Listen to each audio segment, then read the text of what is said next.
የሚያሳዝነኝ ነገር ቢኖር ሰላም ማጣታችን ነው። አያቶቼ ሰላም አልነበራቸውም። My grandparents did not know peace. አባቴ ሰላምን አያውቅም። My father did not know peace in this country. እኔ ሰላምን አላውቅም. And I don't know peace. We begin tonight with a rare interview with the president of Ethiopia, Mengistu ሃይለማርያም. His embattled African country has been in the news for years because of war and because of the starvation of its people. This week there was a battle that is blocking relief aid to millions more who are now on the verge of starving. Western donor and humanitarian groups are pressing the Mengistu government to guarantee the safe passage of relief workers. Earlier this week, Charlene Hunter-Gault had an interview with Mengistu, his first ever on American television. Here is her report. Ethiopia is one of Africa's oldest independent nation states. Though the country was briefly occupied by Italy, its sovereignty was reestablished in 1942, as was exiled Emperor Haile Selassie's claim to the throne. The U.S. was then Ethiopia's main ally. U.S. aid helped sustain the country, which has endured one of the longest and most brutal civil wars in the history of the continent. The 28-year-old war is being fought on several fronts, with each group pursuing different objectives. The main opposition group is in the northern part of the country known as Eritrea. There, the Eritrean People's Liberation Front, the EPLF, is fighting for its independence from Ethiopia on the grounds that it was illegally incorporated into the country after World War II. In the arid highlands south of Eritrea lies Tigray. Rebels of the Tigray People's Liberation Front, TPLF, are fighting to gain more political power for their people and to establish what they have described as an Albanian-style Marxism.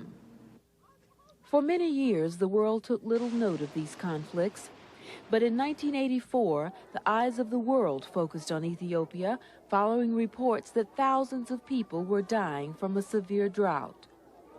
The government refused to allow relief food and other supplies into the area.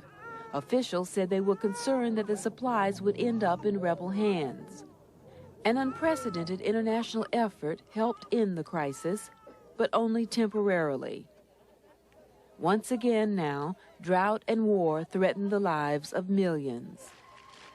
A key figure in all of this is Ethiopia's controversial president, Mengistu ሃይለማርያም, a 47-year-old lieutenant colonel who came to power following a coup in 1974. Mengistu introduced a Soviet-style Marxist-Leninist economic program that brought most business under state control. His policies also forced relocations of millions of Ethiopians from land they had farmed for generations. They were assigned to collective farms where most of the profit went to the state. Some of the reforms yielded positive results, increased agricultural production, literacy, and local participation in the government. But other problems cropped up. In the mid-70s, relations between Ethiopia and the United States broke down. The Carter administration canceled millions of dollars in aid over alleged human rights violations. The government was accused of pursuing a red terror campaign, arrests, torture, and executions aimed at rooting out dissent. Human rights groups charge that these violations continue to this day. With the U.S. under increasing attack from Mengistu, the Soviet Union became Ethiopia's major backer, providing some $10 billion in military and other assistance over the next 13 years. Cuba also provided troops. With problems of its own, the Soviets are now pressing the Mengistu government to find a political solution to the conflict. In an interesting turn of events, Jimmy Carter invited the two main parties to Atlanta last fall for peace talks, but they ended with no substantial progress. Last month, the Soviets pulled their military advisors out of the field and announced that all military assistance will be terminated by 1991. Meanwhile, the military situation is said to be deteriorating rapidly, and the Soviets have refused to allow the Mengistu government to use Soviet military aircraft in key battles. There are widespread but unconfirmed reports that the Israelis are now providing both military advice and weapons to the government forces, including cluster bombs. The rebels reportedly have made major gains against government troops in the last few months, the largest being the seizure of Ethiopia's only access to the sea, the port city of Massawa. As the battle for Massawa rages, both the EPLF and the government forces have been bombing the area, destroying tens of thousands of tons of food on the docks, food intended for the drought-stricken peasants. Despite different objectives, the rebels are said to be united in getting ready for a final offensive against the government. Against the backdrop of a deteriorating military situation, President Mengistu last month made a dramatic proposal.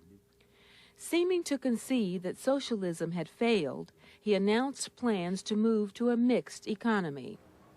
The plan was short on details, but overnight the symbols of the revolution that had adorned much of the landscape around Addis ceased to exist. Under a fresh coat of paint, the archway to the city lost its socialist symbols, and the billboard, affectionately known as the Three Marx Brothers, disappeared altogether. Only one visible symbol of the old order remains, as does widespread confusion and skepticism about the depth of Mengistu's commitment to reform. This past Sunday, as the sounds of a morning church service floated over the walls of the presidential compound, I asked President Mengistu to respond to that skepticism and to other questions about where his regime has been and where it is headed. He spoke in Amharic. Mr. President, welcome and thank you very much for being with us today. May I say how happy I am to have had this opportunity of meeting you here this morning. Mr. President, the widely held view perpetuated by reports in the media is that this war has your government up against the wall. Is that wrong? This situation in the north, this fighting, is a situation we inherited. It's not our creation. One should ask as to what the origin of this is, what is the genesis. Of course, the purpose of the revolution was to provide a solution to the problem in the north, of this long-running struggle in the north. And immediately on the triumph of the revolution, we approached the dissidents in the north. They asked us to recognize their right to secede from Ethiopia. How can a government representative of the Ethiopian people allow this demand? And to allow the secession of this part of Ethiopia would be really to commit a national suicide. We did not want to do that. This is an endemically drought-stricken area in our country, and we have been approached by international donor organizations to provide food to them. So we said, okay, food may come through the port of Massawa, and precisely as we're readying ourselves to provide food for the hungry, they tried to encumber international passage. This is the second time they captured the port of Massawa, precisely, timing it with drought situation in our country. But how do you respond to the criticism that both sides are putting military objectives before consideration of starving people, that they, as you say, keep capturing the port and you keep bombing the port and including dozens and hundreds of tons of food gets bombed as you attempt to recapture this port? It wasn't we who first bombed the city of Massawa. It was they, in their effort to capture the port of Massawa, that they have destroyed the port facilities and destroyed the whole city. That this capture of the port of Massawa should come precisely at this very moment, when the port was most needed for the supply of food for the hungry, is something that the international public opinion should have condemned. Why should the international donor community insist on the port of Massawa for the transport of the food there when there is an alternative route? accepted by the internet, by the United Nations, and feasible one. We have used it in the past and we're using it now. So to insist that road must go through the port of Massawa is really an effort to legalize the illegal capture of the port of Massawa, something which we cannot allow. I talked to many people in your country since I've been here, and one, I should say even highly placed Ethiopian told me this: we cannot win and they cannot win. And all of us are becoming so exhausted and war-weary that all we have built up in the last 50 years is on the verge of being destroyed. Is he wrong? He's quite right. There can be nothing more lamentable than this. But the question is what to do about it. There are many observers who are saying that the situation on the battlefield has deteriorated to the extent that a military solution is close to impossible. Do you disagree with that?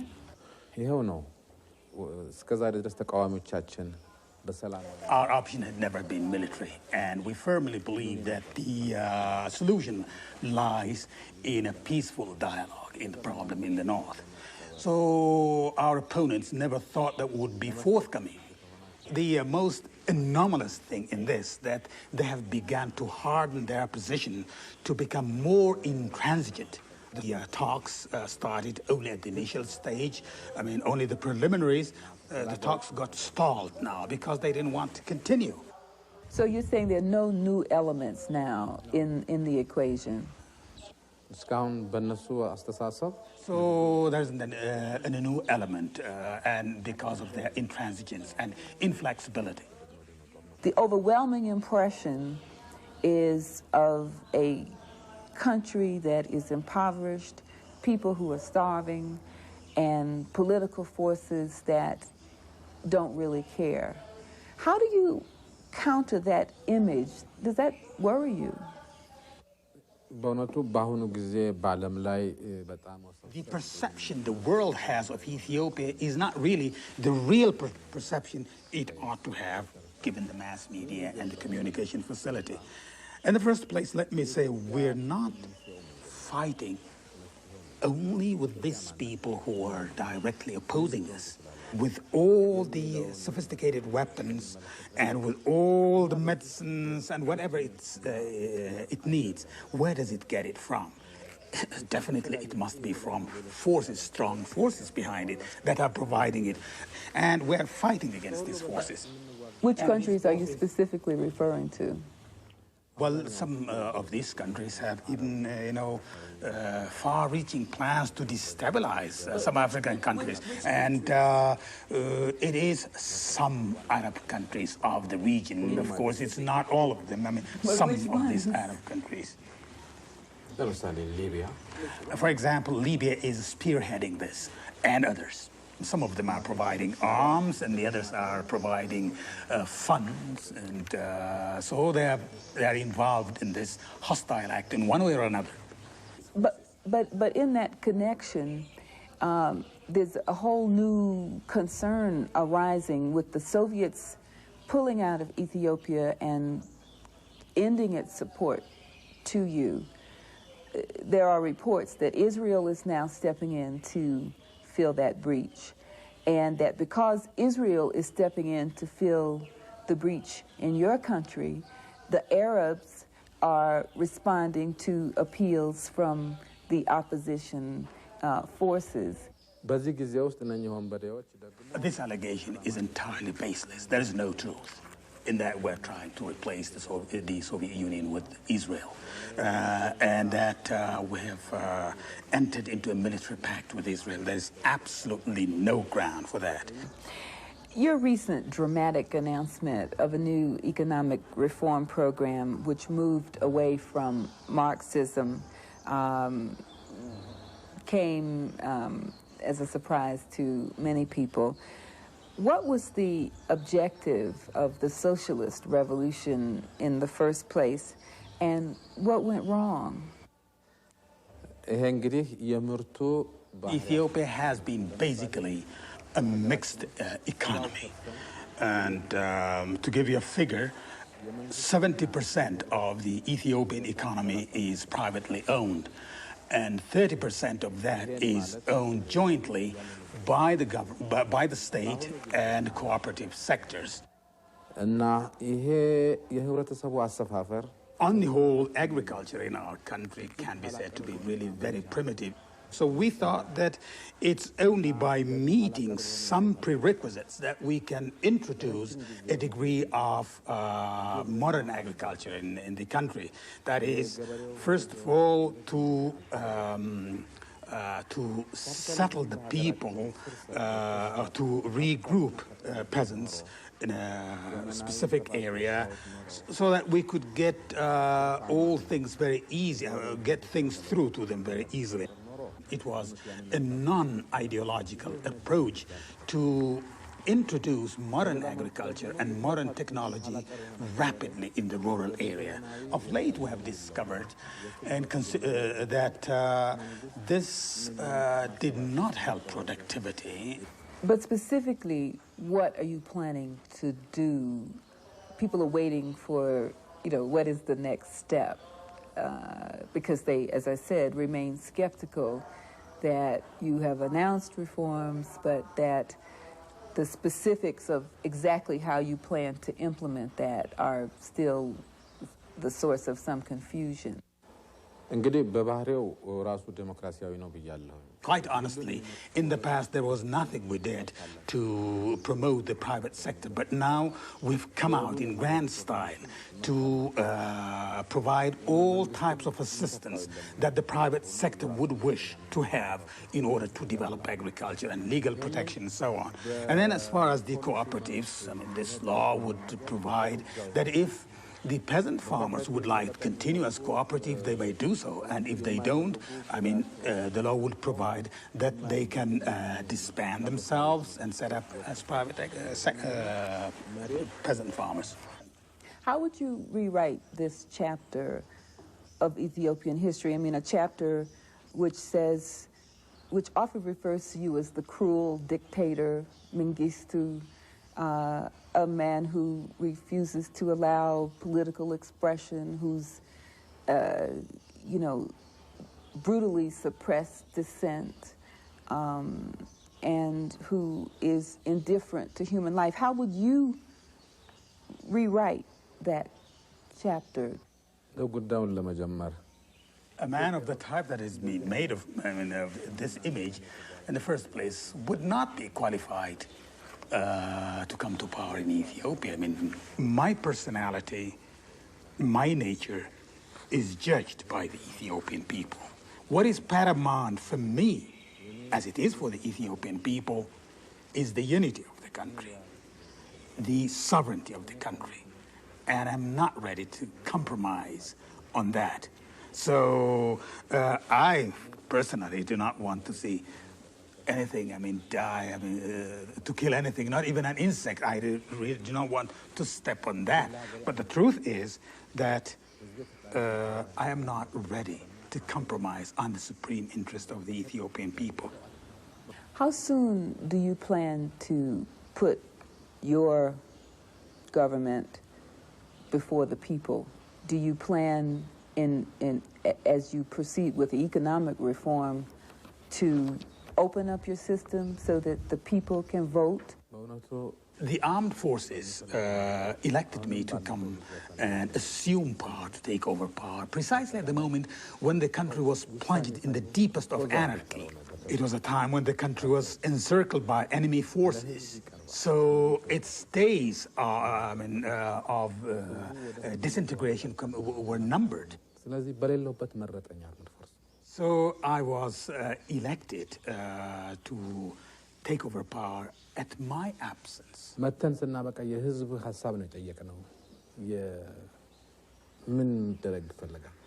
To start off with, we did not set up a military junta, but what we did was, as soon as we came, just to go to the people and find out what they want and to give us a mandate and what they want us to do. So we put ballot boxes everywhere for people to give their views. ምን ማድረግ እንዳለብን? So the people gave us their guidance. They told us what to do. ፕሮቪዥናል መንግስት ማቋቋምና ሀገሪቷን ከዚህ ክራይሲስ ማዳን። So on the basis of this guidance given us by the people, we had to set up a provisional military government and save the country from the danger which was hovering over it at the moment. So do you envision any time in the foreseeable future that there will be opposition parties able to contest everyone participating in a process like that? Well, any genuine Ethiopian must realize is that the unity and the social security of the country is paramount. This is one of the most ancient countries in the world, you know that. ይህን ሁሉ የታሪክ ዘመኗን አንድ ቀን የፓርቲ ፖለቲካ የሚባል ነገር አታውቅም። In this long past, Ethiopia never knew a party life, and the first party ever in the Ethiopian history was set up by us. ይሄ ፓርቲ ገና ጨቅላ ነው፣ ገና አልተጣጣመም፣ በእድገት ላይ ያለ ነው። So this party is still at its initial stage, so it has yet to go a long distance to mature as a party. እኛን ሪፐብሊክ የሚባለው ነገር በታሪክ ለዚህ ህዝብ ያስተዋወቅ ነው። It is we, this government, which for the first time introduced a republican form of government in this country. Republic. There hasn't been a republic. በህዝብ ፍላጎትና ፈቃድ ነው። And all this by the will of the people. ደግሞ በሚቀጥለው ጊዜ ደግሞ የብዙሃን ፓርቲ እና የመንግስቱን ባህሪያት መለወጥ የተፈለገ እንደሆነ ዝግጁ ነን። So in the future, if the need arises and if actually situations justify the emergence of multi-parties, naturally we're flexible, we'll allow them to exist. Finally, Mr. President, let me just ask you, as you reflect on all the things that we've talked about, the war, the famine, the economic conditions in your country, the perception of the world outside, do you yourself, at this point, looking back over all that, have any regrets about the past 15 years of your administration? Any things that you wish you could change? በአጠቃላይ We have planned in the past for the social and economic betterment of our people. And I must say that our performance in the past has been really good, and I don't regret. There are no areas in which I say that our performance was poor, so I have no bad conscience at all. የሚያሳዝነኝ ነገር ቢኖር ሰላም ማጣታችን ነው። But of course, the most lamentable thing in this is that something I regret very much, that we did not have peace. አያቶቼ ሰላም አልነበራቸውም። My grandparents did not know peace. አባቴ ሰላምን አያውቅም። My father did not know peace in this country. እኔ ሰላምን አላውቅም። And I don't know peace. ምናልባት ልጄም And who knows, my child or my children also will never experience peace in our, and I'm very sorry about that. Well, Mr. President, thank you very much for being with us. Thank you very much, Charlene, for this interview. Still to come on the NewsHour tonight, abortion...